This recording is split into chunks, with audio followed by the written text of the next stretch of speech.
Good evening, hockey fans, and welcome to another episode of Pod Snipe Celly. My name is Dan Bradley. Hello. Alongside me, as always, is Joel Fernino. Joel, how are you doing tonight, my friend? I am doing phantasmerific. How are you doing? You know, I'm doing really well. If we time up the end of the show just right tonight, I will make it to the start of the Wild game in time. We are that close. We got the 9 o'clock start because the Wild are playing Oh, Edmonton. I was So, gonna say you guys have I was like, we have a 7:30 start. Halfway through the show, the Hawks will be on my TV to my left. the best 97 in the league tonight takes the ice against the second best 97 in the league tonight. Kirill Kaprizov, Connor McDavid. I won't tell you which one I'm gonna is throw. ranked where. I'm gonna throw up. Yeah, Give me a second. that's kind of what I thought. But, you know, it is what it is. We have a great episode in store tonight. HP starting us off strong in the comment section. West Coast start times are stupid. HP, I completely agree. And it's even worse being an hour ahead. We get those Seattle, Vegas, Anaheim, LA games that To have play the devil's 10 o'clock, advocate, even they worse, the might think that our 10:30 Central Time start. starts are stupid. What was that, Joel? I said to play devil's advocate, maybe they think that our Central Time is stupid, or Eastern. Well, Eastern Time is very stupid. But anyway, They can cry about it.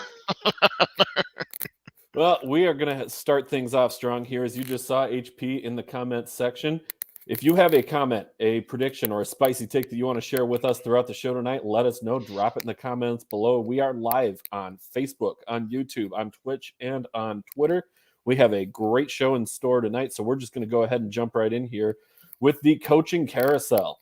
We have seen all sorts of change this year. We saw Coach Q outed in Florida. We saw Jeremy Colleton gone in thank Chicago. God. I'll give you 5 seconds to just celebrate that. Enjoy it.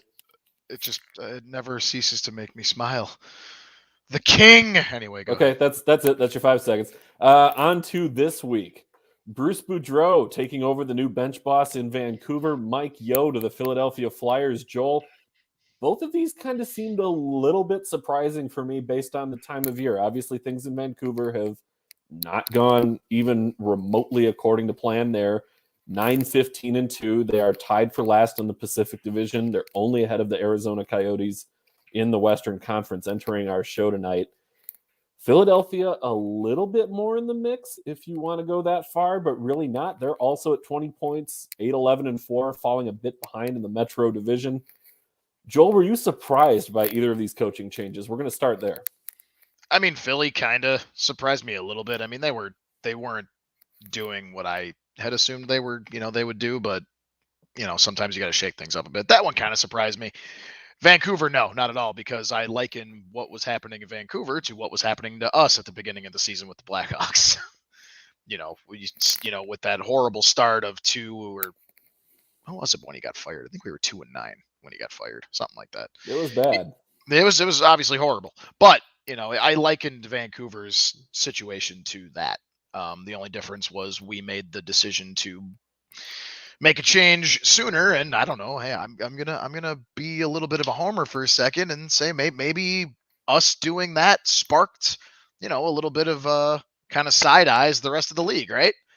Vancouver's like, you know what? I mean, they fired Colleton, brought in Derek King as interim coach, and they go from 2-9 to start the season or whatever it was to now they're 8-4 underneath Derek King. So, hey, maybe that sparked a little bit of maybe this whole coaching thing, lighting a fire under some players' asses works. Yeah, I think sometimes hockey players need to hear it from a different voice. And it can be a different head coach. It can be an assistant coach. You just bringing somebody different in to say, what are you doing here? This isn't working. Why are you trying to make this work? It's not going to work. Right. I, for one, am absolutely thrilled that Bruce Boudreau is back in the league. I love the that quotes, guy. the gifs, the memes. Boudreau is just such a character, and I absolutely loved him while he was in Minnesota. Just a great personality as well. And I mean, he's a good coach too, but in particular, the personality behind him as well. You got two former Minnesota Wild head coaches in this headline. I was just going to touch on that because we've got the cycling, the coaching cycle as it goes around. Is coaches tend to retread and pop back up from place to place, time to time, and we've kind of seen that there's a lot of a coaching impact with the Minnesota Wild connections here. Andrew Brunette used to be with the Minnesota Wild as an assistant coach. He played in Minnesota for years too. He's now the bench boss in Florida. You've got Mike Yeo joining former Minnesota Wild general manager Chuck Fletcher, who's now the GM of the Flyers in Philadelphia. So there's still kind of that tie in there too. I was kind of surprised, though, to see Yeo. I'm not necessarily surprised to see Boudreau back, but I'm kind of surprised to see Mike Yeo after the playoff futility with Minnesota and then getting unceremoniously fired from the St. Louis Blues when they were at their lowest right before bringing in Craig Berube for their cup run. Are you surprised by Mike Yeo as the move here? I mean, didn't they say he's going to be an interim? Like, Bruce Boudreau was a straight-up hire, but I thought they just said that Mike Yeo was interim for right now. You know, that's a good one to check on. I thought I remember seeing an exact quote saying like Mike Yeo will take over for the time being. I thought I saw the word interim in there. Yeah, you're right. You're right. Okay. It is interim, but still, not necessarily surprised to see Chuck Fletcher go to the guy who has been at his right side. Right. You know, in their HP, John Torchetti needs a head coaching job now. Yeah, Torch is another one that I would like to see back. And another one who maybe just, again, for the personality like Boudreau, Torts. You know, I kind of miss having John Tortorella around this season. I mean, it wasn't working in Columbus. That move needed to happen, but I just kind of miss Torts. Oh, I for a time there, you know, people were throwing out like what if the Hawks hire Torts? And I'm, you know, from an actual game side of things, like he would not be the answer here. But in general, like part of me was like, that'd be awesome just because Torts. And me living in Chicago, I'd get way more of Torts than I always used to get of Torts. So now to the question that's on the screen. Which team is going to finish higher in the standings this season? Joel, I'll let you go first on this one. It's actually a pretty easy choice for me. And I could be wrong, but I even though you look at the standings right now and this answer will not reflect that, but Vancouver, 10 times out of 10. You know, I'm kind of feeling the same way here. I think Philadelphia may have a slightly more talented roster overall. Agreed. But I think Vancouver has the easier path to a higher finish in the standings. And actually, on paper, I feel like on paper, Vancouver might have the slight edge there. Now, actually performing this year, Philly, I agree with you for sure. But on paper, I still think the talent pool is also much younger in Vancouver too. For most, of it, you know, that's kind of a big thing there too. But, I mean, yeah, to me it's easy. I mean, Bruce Boudreau is an awesome voice. Like he's one of those. I keep alluding to it. I'm sorry, but Derek King. Anyway, he's one of those voices where it's just like you can't not just play your heart out for that guy for an entire 60 or more minutes. Like it's off that alone, I feel like they're going to finish ahead. And I mean, just early kind of, I guess, Monday morning quarterback type of thing. After these firings, their records, Vancouver is 1-0, Philly is 0-1 after the firings. So, I mean, and actually Philly, that wasn't exactly a clean 0-1 after that firing and hiring either. They got beat 7-5. True. Whereas Vancouver, I don't remember how. Oh, yeah, Vancouver shuts out the Kings 4-0. Shut out for the new head coach, light a fire, and take some action. I have one other point there that you're not gonna like. Okay, lay it on me. Going back in history a little bit here, Bruce Boudreau, a lot more successful when he is behind the bench, at least maybe short term. I get it. Sometimes the wheels fall off of his teams, but a lot more successful. And Mike Yeo, on the other hand, doesn't exactly have a good reputation for being able to have the clutch game. I think he gets out-coached a hell of a lot more than he out-coaches other coaches. I think there's some fairness to that, and I don't think it's unfair to say that Boudreau is definitely a more successful coach with the Wild than Mike Yeo. But now this is Yeo's second job since leaving Minnesota, and of course Boudreau came after Mike Yeo. Yeah. But Yeo he didn't have it in Minnesota. He didn't have it in St. Louis. So I'm wondering why Philly kind of thinks that he might be the fit there. To me, that's one that just doesn't make sense. It undefeated since the hire of Boudreaux. Better call it quits while you're ahead. That's a comment from David Dorms on YouTube. Sure. It is, but why, no, don't quit while you're ahead. No, I need Boudreaux in this league as long as we can. I need the darn gif. I inject that into my veins. I need more of that. It's I love so that. funny. Did you see his It's post-game so press conference when he Yep. gets up and just, "Ugh!" Yep, that was it. Word Yep. I don't know if I can say on this airwave. I mean, if you want to, you can. I'm not going to stop you. I'll wait till we hit double-digit episodes, then I'll start swearing. There we go. All right. Well, keeping with this theme of the coaching carousel, what coach is next to go? We've seen 4 head coaching changes already. Will we see more? Who's next on the block? We were looking this up before the show, and there are only 6 coaches in the NHL who have been tenured It's ridiculous. prior to the start of 2018. Everybody else, that's 26 other coaches, have been hired since the start of the 2018 season, and a lot of them since the start of 2020 in there as well. That's so weird to think about. I feel like throughout the entire 2010s, like that number was reversed. Yeah, like coaches stuck around, even if things weren't necessarily going well. Coaches were there for a long time, and in some cases longer than they probably should have been. But there were a lot of coaches that stuck around, and even some of them who are still sticking around as well. Guys who were coaching 10, 15, 20 years ago who are still actively coaching, even with a different team. Remember when Patrick Waugh was the head coach of the Colorado Avalanche? Pepperidge Farm remembers. Good times. But anyway, he was a Jack Adams Trophy winner with Colorado. I know. And then the wheels didn't just fall off. I think they exploded. It was not good. But bringing it back in, which coach is the next one on our chopping block here? I want to hear your thoughts because I know you have a real passionate pick, and I want to hear your thoughts. I don't know if passionate's the right word, but one that I really, Logical. if I had to bet, this would be where I would put my money, and that is with Paul Maurice with the Winnipeg Jets. Looking at the last few Winnipeg Jets seasons, he's kind of in a similar boat to like what we saw with Mike Yeo, with Bruce Boudreau, struggling to sustain playoff success. He took over as the head coach in 2014. So he was one of those coaches that prior to 2018, he's one of those 6. But looking at what Winnipeg has been this year, I mean, the defense hasn't been there.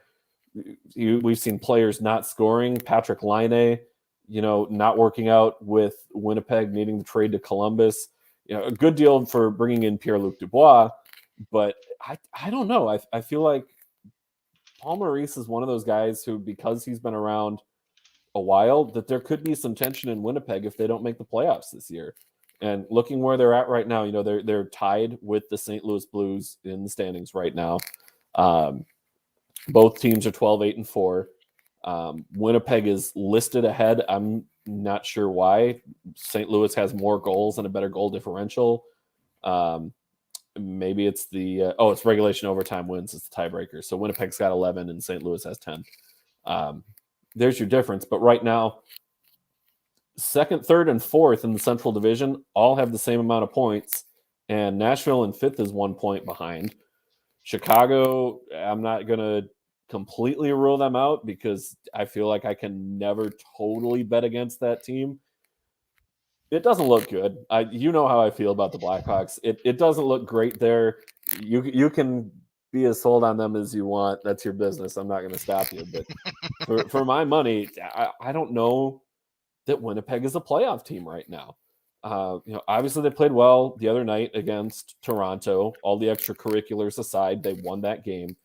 But something with Winnipeg just feels off. 4-5-1 in their last 10 games. Really bad on the road this year, 3-5-3. This Winnipeg team, something's off with this group, and I can't quite figure out what it is. Nikolai Ehlers hasn't been playing to the level that we've come to expect. Wheeler is in the back end of his career. something just isn't right in Winnipeg. So for me, I think Paul Maurice is probably the next one on the block. I think that's a good choice. I mean, realistically, there's not really, maybe in my opinion, and I'd love to see some comments on this, but I don't know. I don't have a solid pick, at least to be fired mid-season, right? Like we've already seen what was with these two. That made what, 3, or is it That was 4? Was that 4? What was the 4th one that I'm thinking that I can't think of right now? Quenville. Oh well, that was a completely different situation, but He still a didn't head get coach fired. firing. He stepped down. Too. Well, but still, I think it was one of those where he was asked to resign. That one's kind of gets its own either way of reasons, if not either for way. that, it's not for poor performance by any stretch. I mean, the Panthers were undefeated when he stepped down. Right. So traditional coach firings, that made 3. Right. So right. I mean, that's a decent amount for mid-season. You usually don't see that many change in the mid-season unless things are really going nuts, like obviously the Hawks were, like Vancouver was. I mean, I do have a case. You actually know one of my cases, but I have another case too. I don't have much info behind it, but for the sole reason, Jeff Blashill with the Red Wings, I think, is under a lot of pressure. Yes, I know it's a bit of a spicy take, but here's why. Red Wings shown this year, like, okay, there's some promise there, right? We talked about it in past shows. The rebuild there is slowly starting to show what it was supposed to show. And we said in the next maybe year, 2, 3 years, they're going to be back up in the playoff discussion like they always were in the days of old, right? But Jeff Blashill's been there also for one of the worst seasons in NHL history, record-wise, right? What was that, 2 years ago now, or was that last year? We don't count last year because that was a COVID year. The last close enough to full season. Yeah, with sub 20 wins. That's technically that is. I mean, it was bad. That falls at his feet, and I'm not just saying that's the only reason, but put that there, and then obviously last season again, shortened season. You kind of got to put an asterisk on COVID season, but again, bad showing this year, starting to show right now.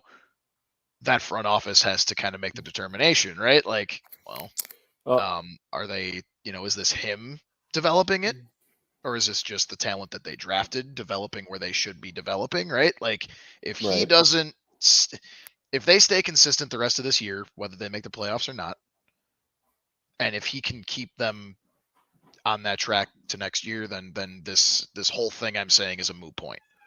But if the wheels start to fall off this year and they start to really lose that momentum they started with, I could see them, I could see it's Yzerman, right? Yeah. So I could see Yzerman. Yeah, I could see Yzerman kind of seeing like, well, my team is starting to show what their potential is. Maybe I put a new voice in there, and that maybe rounds everything out. I hadn't thought of that, and my only counter to that would be, if they were going to get rid of him, why would they have let him stick around to this point? I mean, he's been there a long time as well. He's the third longest tenured coach, so only Paul Maurice and John Cooper have been tenured longer. He took over June 9th of 2015. So I feel like if they were going to give him the axe, they would have done it by now. That's my only counterpoint to that, but not with that hot of a start, though. I mean, hot for their, their for this season, standards. But I feel like he would have been gone like last season if they didn't think he was the right guy for the rebuild. So I don't know. That's an interesting thought. I hadn't considered that one. And to your point too, just to counter the counterpoint, because we don't fight enough on here. Yeah, that's true. We don't. We're about to. No. To counter, that's true. To counter the counterpoint too, like you could say that for any coach, coach that's not seeing success and clearly not providing a good enough voice. I'm going to go back to it. Colleton should have been fired last year, but they kept him around, right? There's always some politics involved in there that keeps the coach that may not. I'm not saying Jeff Blashill should get fired. I'm just saying if there's a name I really had to like solidify and choose for like mid-season, it'd be Blashill.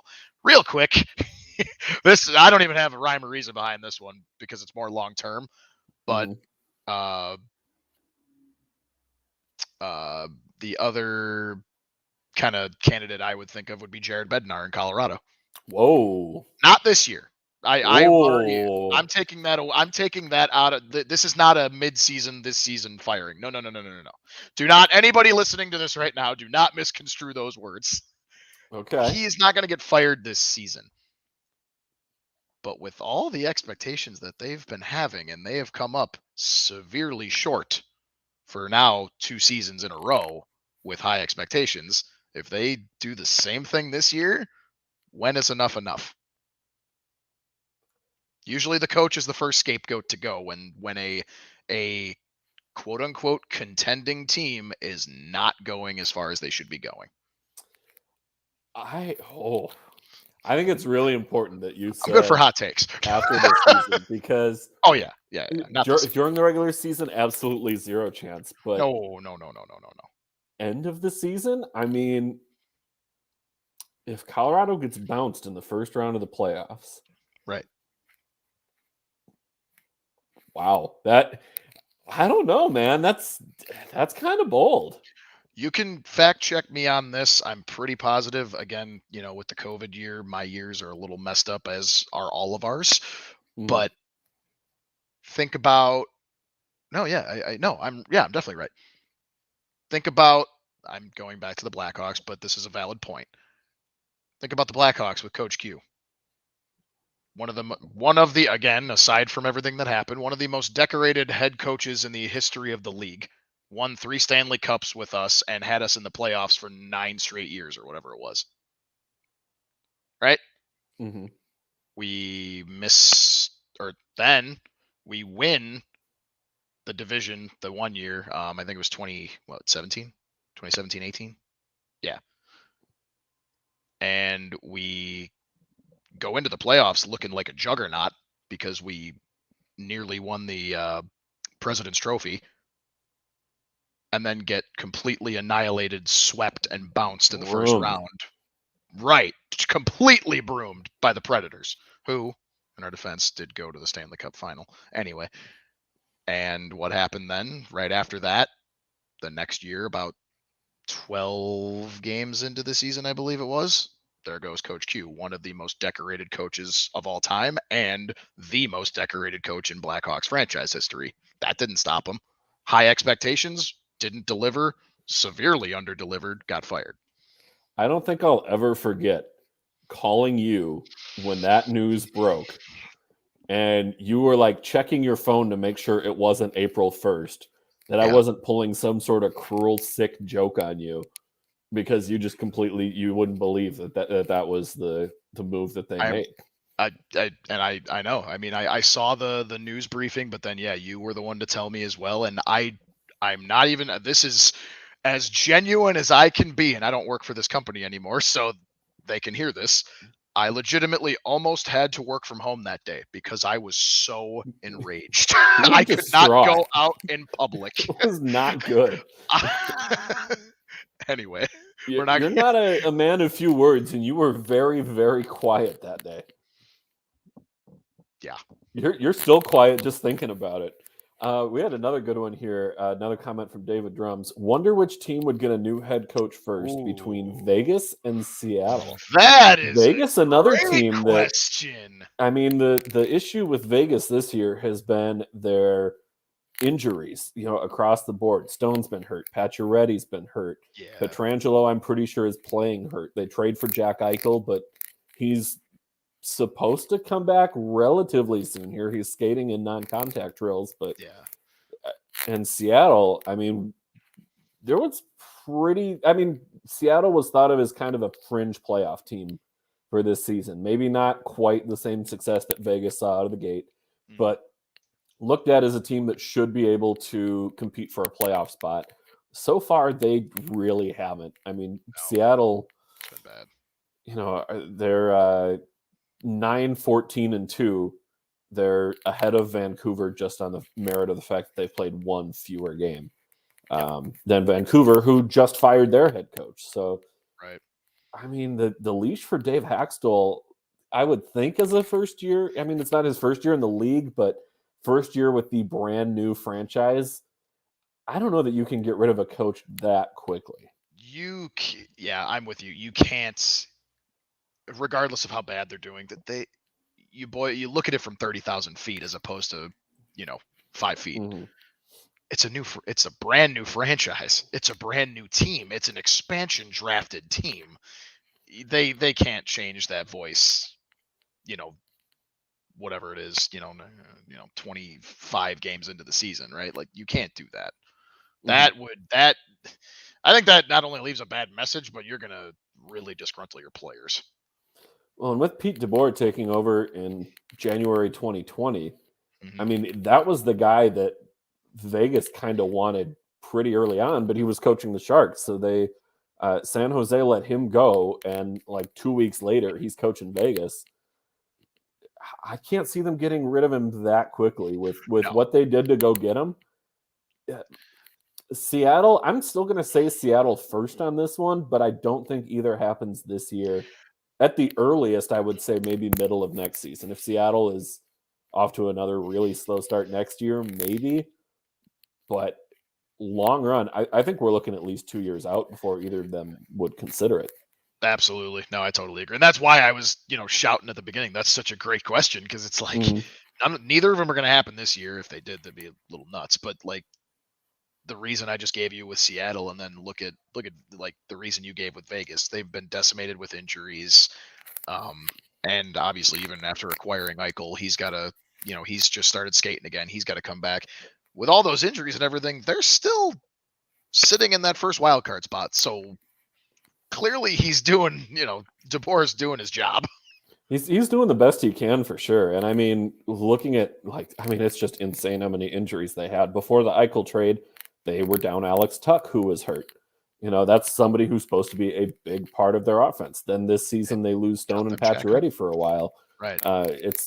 It's been so much. Who's the defenseman that's been hurt? Theodore, right? Shea Theodore. Theodore, yeah. He's been hurt there too. So I mean, it's a lot. Yeah. But that's kind of where I'm at with that one. It's a juicy discussion. I liked that. Speaking of juicy discussions, this is a fight that you and I have had off of this show in the past. And honestly, it's a little overdue for us to talk about on the show. We probably could have gone on this one before. And that is, does the NHL still need the shootout? We've seen quite a few shootouts this season. I read somewhere that we're on track for the most shootouts since they started doing the shootout. Yep. Does the NHL still need the shootout, Joel? Yes. And I know how controversial that take probably is, because I feel like the hockey community is fairly 50-50 on this. I personally, I'm not going to say I love the shootout, but I definitely very much enjoy the shootout. And I think my biggest point here that I'm just going to fire on all cylinders, no sport should ever end in a tie. I hate ties. Yeah, I'm that guy. There should not be a tie. I get it. You can, I know, you can get a point for tying. I get that, but no game of at least the 4 major sports should ever end in a tie. I don't care if it's the regular season. Obviously, we know playoffs can't, but regular season, you should not end in a tie. And I think hockey used what they had at their disposal, similar to, I know soccer does it, at least, during their playoffs, right? With penalty kicks, they used what they had at their disposal to make it so that even after an overtime period of whatever allotted time you want, these people that are paying their hard-earned money to come see this game are not going to go home saying, "Hey, how was the game?" "Oh, they tied." At least you get a little bit of a kind of a glitzy, bright lights, glamour style way to end the game.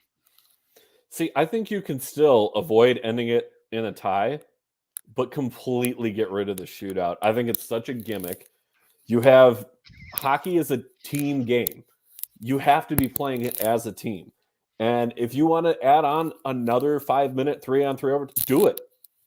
Keep playing 3-on-3 overtimes until someone scores. Keep playing 5-on-5 overtime until someone scores. People are going to argue, oh, that's too physical on the players. Well, then score.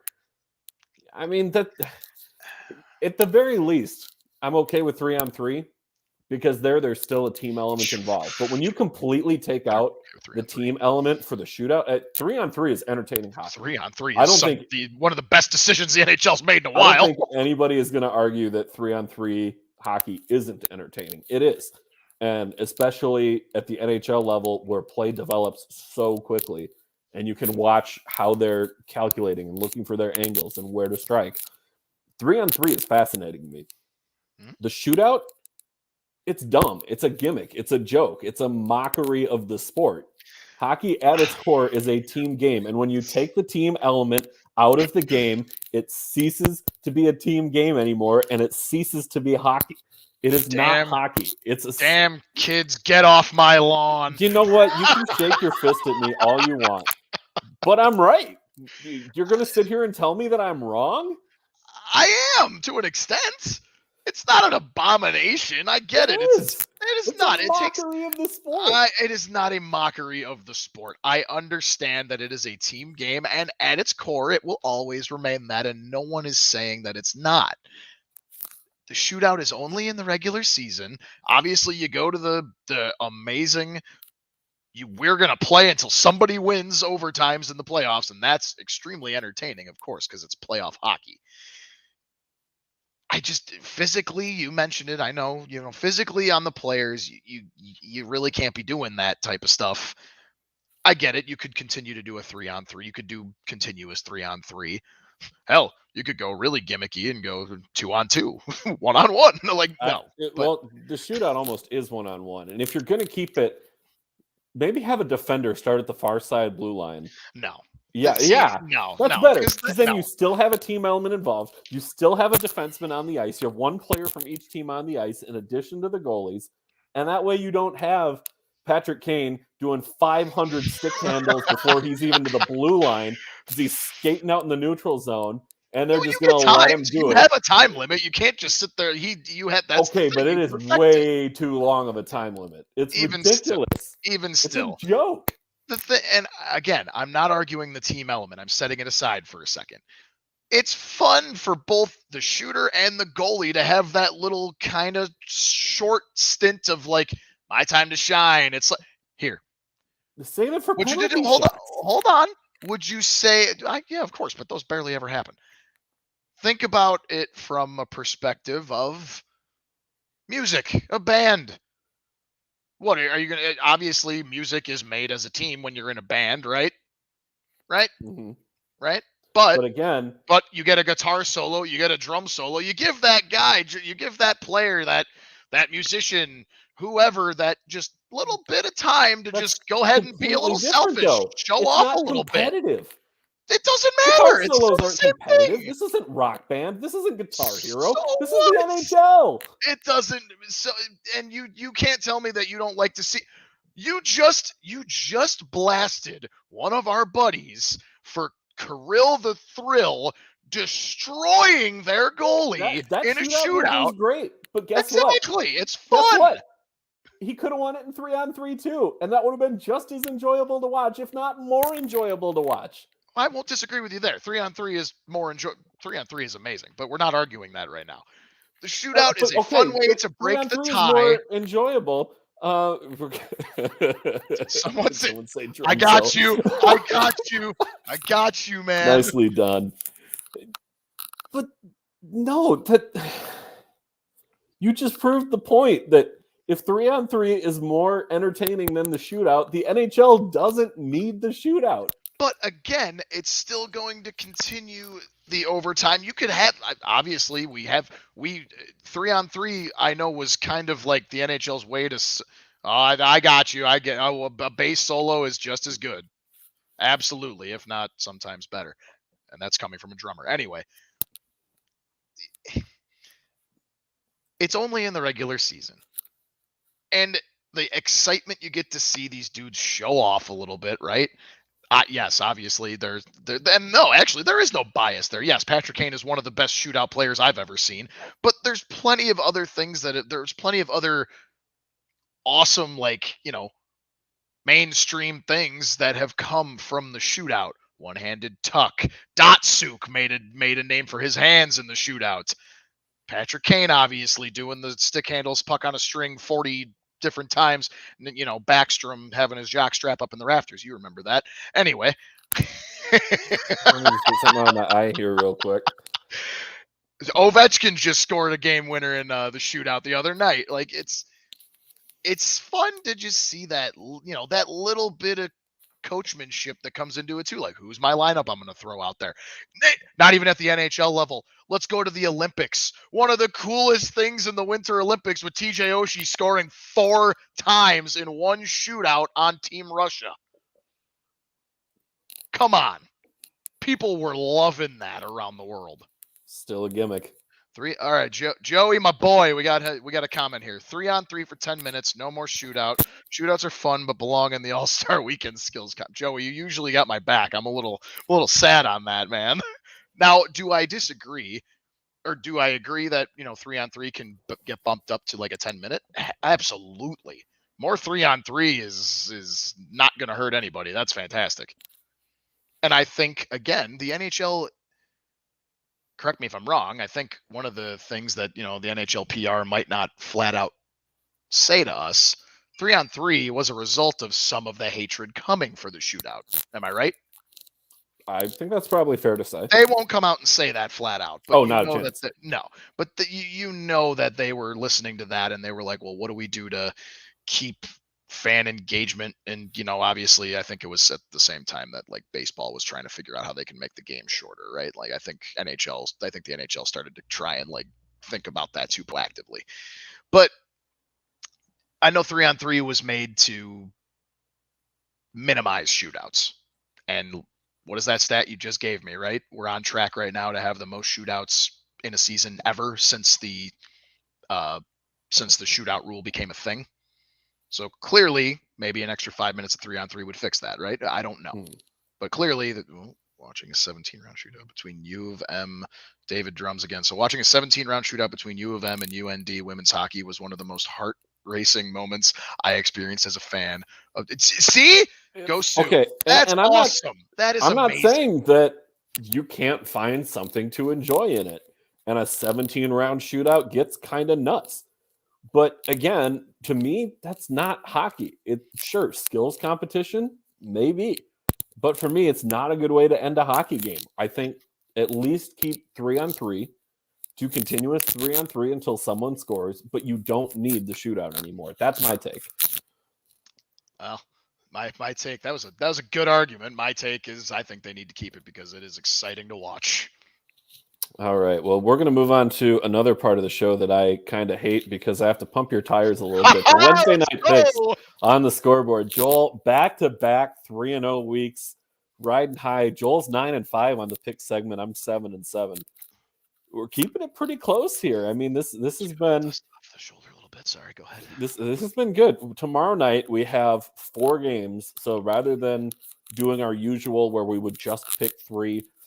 In some cases, we've had to do all 3 because they only had 3. But tomorrow there's 4, so let's really stack the deck and get 4 games on the card. Starting with the Philadelphia Flyers, we've talked about them a lot on the show already with new head coach Mike Yeo. Flyers plus 135 at the New Jersey Devils minus 155. Joel, who you got? That one's a toss-up. It's very tough. I think, and I obviously the back-to-back perfect weeks is definitely going to end this week, I can tell you. And I think it's going to end on this pick, but I'm still going to go with my gut and say I'm going to take Philly on this one. I know we had the argument about, Mike Yeo versus Bruce Boudreau, whatever, but again, regardless of the outcome, at least early on, getting a new head coach does light a fire under your ass. From the player's perspective, obviously, I've never played, but you know it in any sport, it lights a fire under their ass. So I think they take that Colorado game where Cale Makar made them look absolutely silly. Did you see that goal, by the way? It was Swiss. It looked like beer league hockey, is what it looked like. It was disgusting. Like that's where like the whole chant of he's a freshman, he's a defenseman. Like come on. Anyway, I think they throw that in the garbage, and I think they get their first win under interim coach Mike Yo tomorrow against the Devils. I'm gonna go the opposite direction. Of course you are. Something about the Devils, man. Like I like this team. It's fun. Like they've been really bad in their last few games. 2-5-3 over their last 10. It hasn't necessarily gone well, but Jack Hughes is back, throwing sticks into the stands with his 3-on-3 overtime game winners. Just incredible stuff. Okay, all right. You didn't need to do me like that. I forgot it was against your team. I'm sorry. Did you? I honestly did forget. It was just it was a badass celebration. He's throwing his stick into the stands. Give it to the kid. Absolutely. That's what's so great about the sport. I know. I love it. It's for the fans. I'm going New Jersey. I think them at home. The Flyers are still kind of too much of a mess right now for me to feel comfortable taking them on the road, which Philly also, I mean, they haven't been good at home, but they haven't been good on the road either. They're 4-6-2 at home, 4-5-2 on the road. I think we're probably going to see a New Jersey win. It's again probably a low scoring game. I'm thinking like a 2-1 or 3-2 type of game. I would be admittedly a little surprised because these teams haven't necessarily shown the offense this season to rack it up, make it a 5-4, 6-5 type of game. And probably as soon as I said that, I mean, it's going to come back and bite me in the butt, and they're going to put up 11 combined goals tomorrow night. But I'm going to go with New Jersey at home in this one. Joel, you're taking the Flyers. We talked about Colorado earlier in the show, and Jared Bednar, Colorado's Avalanche, -140 at the New York Rangers, +120. This one, pretty close odds on this one. Closer than maybe, I mean, if you had asked us in October for a game on December 8th that the Avalanche were going to be -140, Rangers +120. Joel, who you got in that one? Dude, that literally is a flip of a coin. Both teams are as hot as they can be. In fact, actually, we're going to find, so I guess one tidbit would be, did you say it's Colorado at New York? Okay, so yep. So New York is on the road right now, about to play the Hawks in Chicago, right? So between they got a back-to-back stint there, right? So yeah, back-to-back with travel. Yeah, is always rough. I mean, I get it. It's Chicago to New York. It's not that long, but still, it's a 7:30 game. Puck drop here. Actually, puck just dropped. Colorado just put up a 7-burger and put up a touchdown and an extra point on Philly. Man, that's tough. This is gonna break my perfect streak, but I'm gonna go safe and go Colorado. They didn't let me down last week. I'm gonna stick with them again this week.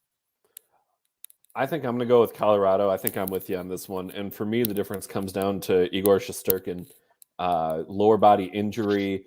He's scheduled to skate with the team on Thursday, so he's not quite going to be with the team until then. Hawks just scored. Okay, cool. Thanks for ruining the bit. Wait, what? I'm going off on why I'm taking Colorado, and you're got the Hawks goal horn going. So my bad. It's my bad. It's all good. I'm just giving you a hard time. Yeah, the Shesterkin injury concerns me. I think especially against a team that has a ton of offensive firepower like Colorado. Why are you walking away? We're in the middle of a show. I'm not. Get back here. This man is so offended by my pick that I'm agreeing with him on that he's going to walk off. I was putting the Hawks game on. Yeah, okay. But anyway, continue. Whatever. We're both on Colorado. Let's get to the next pick here. Boston Bruins -155 at Vancouver Canucks +135. Do the Canucks make it 2 in a row for Boudreau?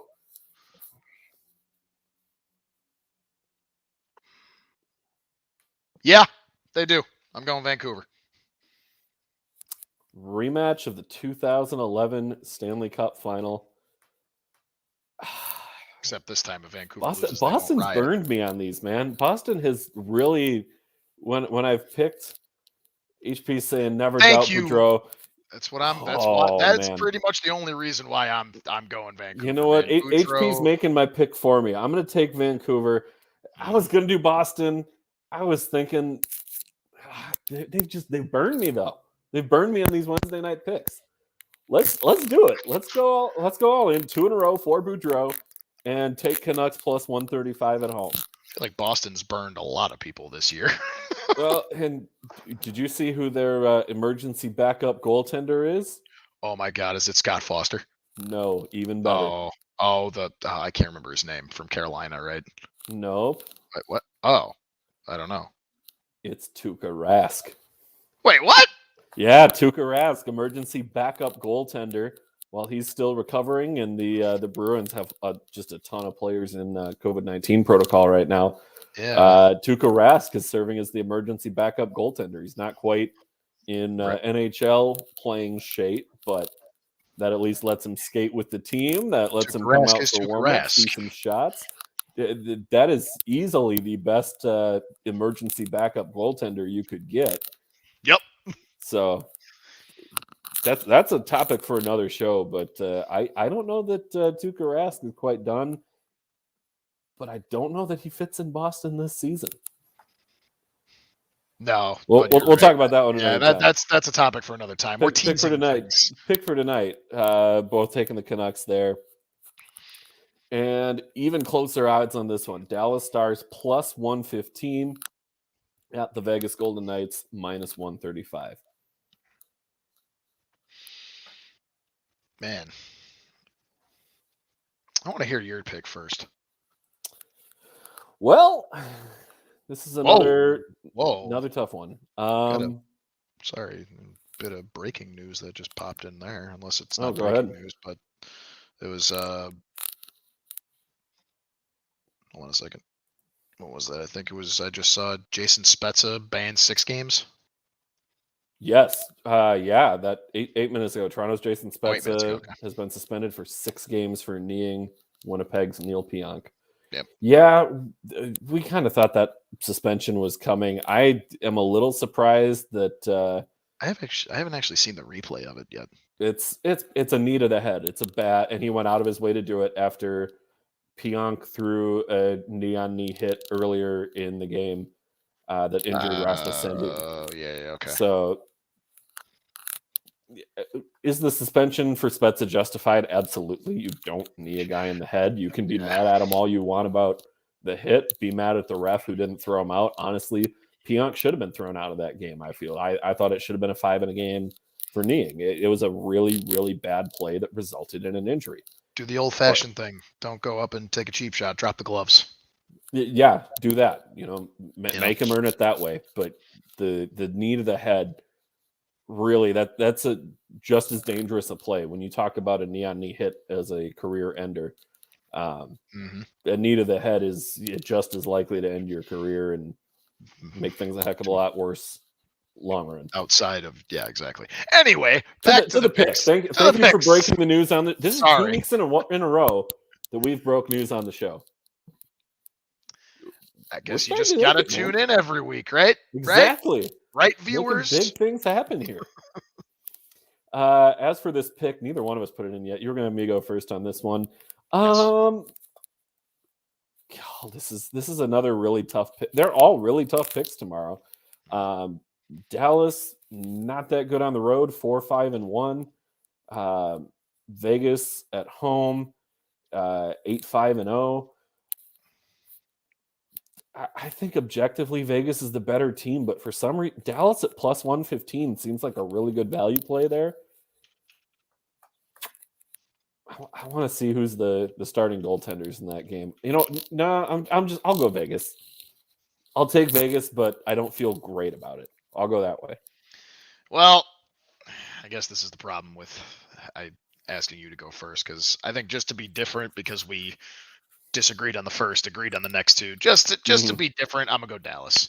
It really is another toss-up. I mean, Dallas sitting pretty in that third spot. That actually technically they're there is a 4-way tie right now for second place in the Central. In the Central, it's a crowded Central Division.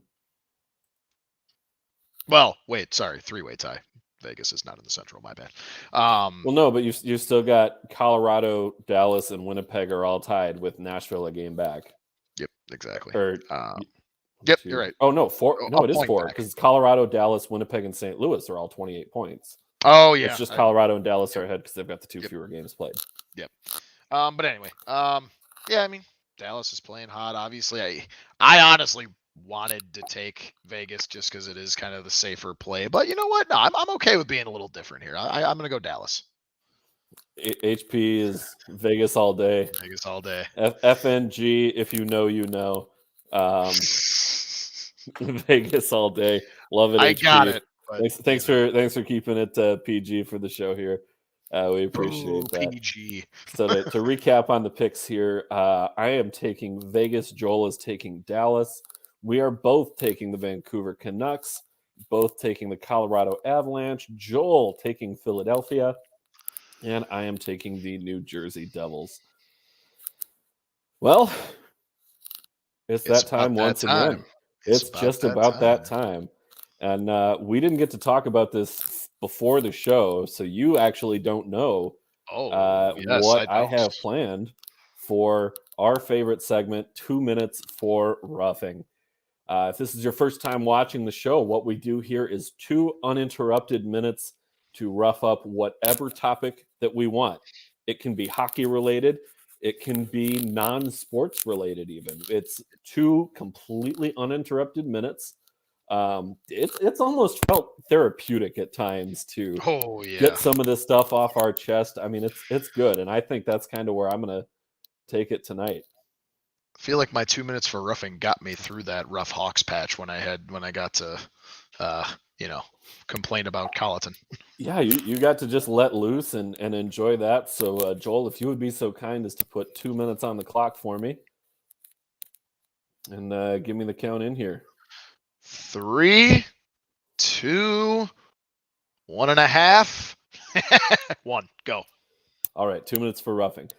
One thing that has always driven me nuts, whether it was as a teenager in high school, whether it's as a grown adult now, is people who don't use their turn signals when they drive.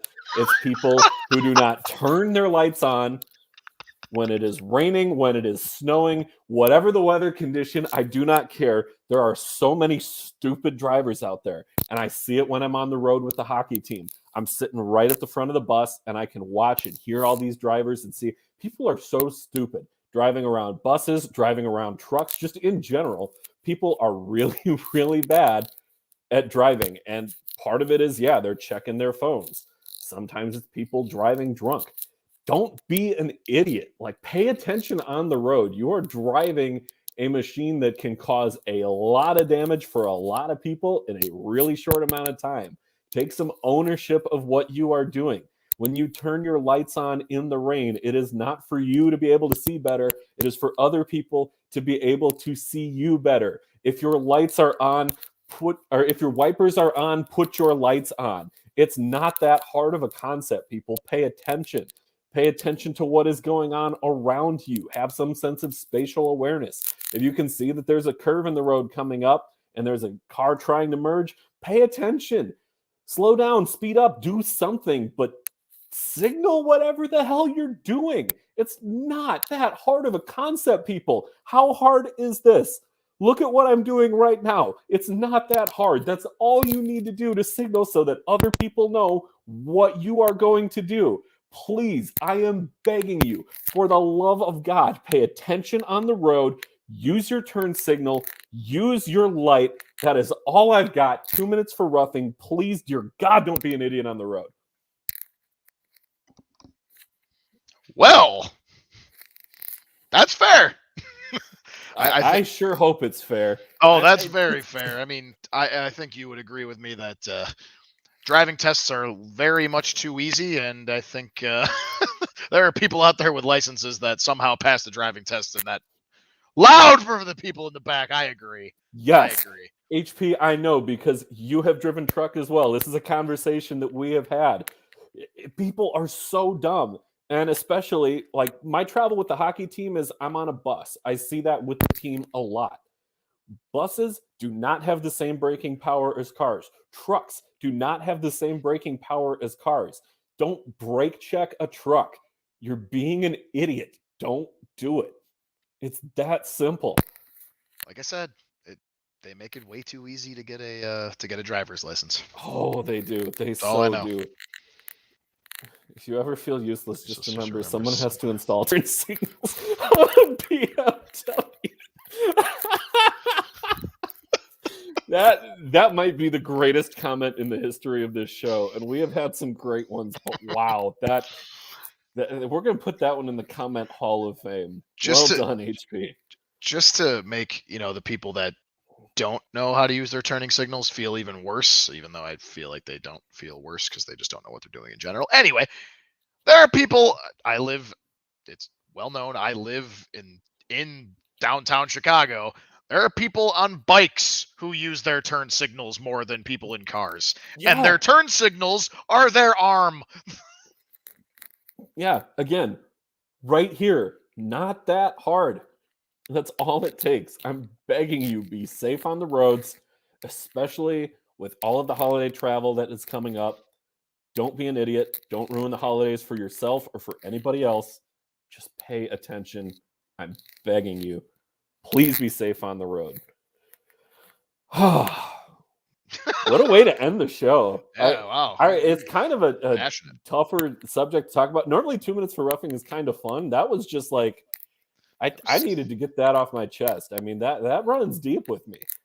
It felt good, but that's it for the show tonight. We'll end on probably a more festive note next week because going to take a little bit of time off around the holidays. Just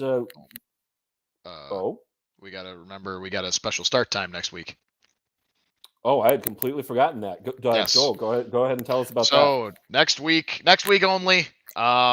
It's always Tuesdays, obviously 7 p.m. Central, 8 o'clock Eastern, but no one likes Eastern time. Anyway, we will be live on Monday, same time, but just on Monday next week. So Monday, December 13th. Is that right? 13th. Yeah. 13th. Yeah, you can math. All right. 6 + 7. That's what? No, there is no math there. You look at a calendar. Anyway, next week only, we will be live. You too, David. You too, buddy. Next week we will be live, same time, 7 p.m. Central, 8 o'clock Eastern, 5 o'clock Pacific, whatever, on Monday instead of Tuesday, but just next week only. Next week only. All right. Yeah. Thank you for that. I had completely forgotten, but you're right. We are switching to a Monday show for next week only. I can't. We couldn't do Tuesday. I will be on a plane. kind of play things by ear around the holiday season. So just kind of be on the lookout there. We are on Twitter. Give us a follow at @PodSnipeCelly. That'll be where we'll be posting all of our updates for the show. But that is it for tonight. Good episode, Joel. I think we covered a lot of ground in this one as well. It was a good debate. Very good debate. It was. This was probably our most heated show so far. More to come. Don't worry. More to come. I love that. Give the people what they want. Blood. Once again, I want to thank the 2.0 show and Noop Sports for being our podcast sponsors, giving us this platform. We really appreciate all of the support from them and the support from you watching at home, listening on iTunes, on Spotify, or on YouTube, or wherever else you can find your podcasts. I want to thank all of you for joining us on this wonderful Tuesday night or whenever you're happening to listen. For Joel Fernino, my name is Dan Bradley. Enjoy the rest of your day, everybody.